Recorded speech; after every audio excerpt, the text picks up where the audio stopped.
Magandang araw or gabi sa inyong lahat. Muli po ako si Madam Jing Tarot Reader sa muling pagbabalik ko po. Sa mga gusto pong magpa-private reading or message lang po kayo sa aking account na si Jing Tarot Reader at tawagan niyo po ako sa aking number dyan na naka-indicate po sa aking channel po. And then po pa-comment and then subscribe po ako muli. Ang inyong mga baraha po na ibibigay ko ngayong gabi or araw ay para sa water sign to compatible siya kay earth sign. Tandaan nyo po, water sign is compatibility to earth sign. Because po kasi ang bilog po ang mundo, mas lamang po yung tubig kesa po sa lupa. Yan po yun. Ngayong gabi po, ang inyo pong baraha ay para kay water sign to compatible to earth sign.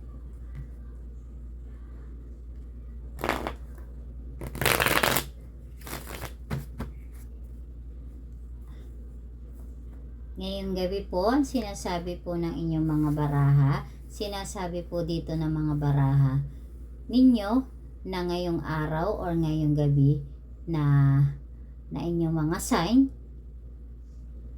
ito daw po yung time na sinasabi or na para daw po kayo ay bumitiw o bumitaw na sa inyong karelasyon na hindi nyo na pa dapat ipaglaban because of the justice and then the Queen of Swords.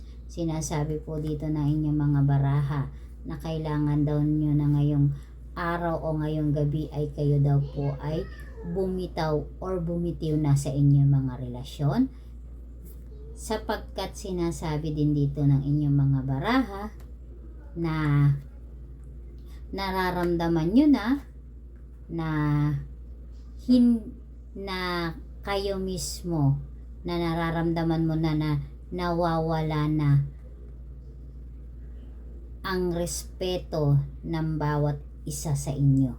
Ibig sabihin, sinasabi po dito ng inyong mga baraha na nawawala na raw po ang mga respeto ng bawat isa sapagkat na malimit or madalas po kayong nagtatalo or nag-aaway kahit sa maliit na bagay inyong pinagtatalunan.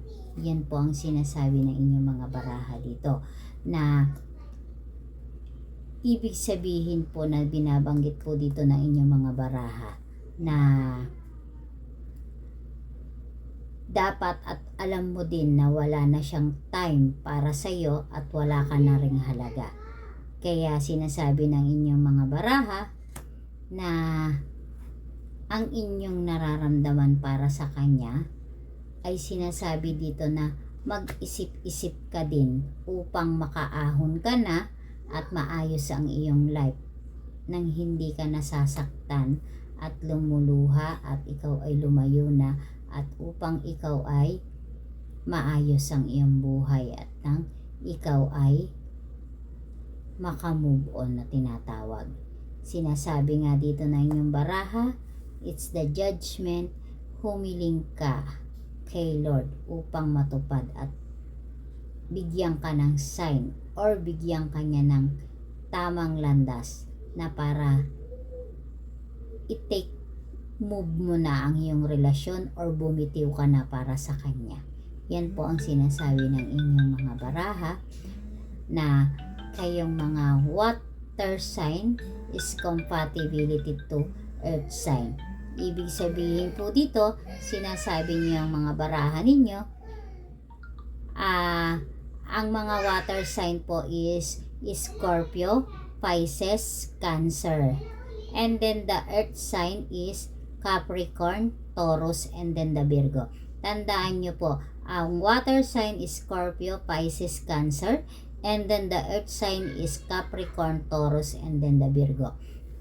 Muli po, magandang gabi po muli sa inyong lahat. And then, pa-subscribe and pa-comment po ako and then pa-follow po ako sa aking channel guys. And then dun po sa mga gustong magpa-private reading po. Private reading ko po is general reading, palad, and then zodiac sign, and then the tarot card is 2 card po ang binibigay ko ngayon po sa mga magpapa-private reading sa akin.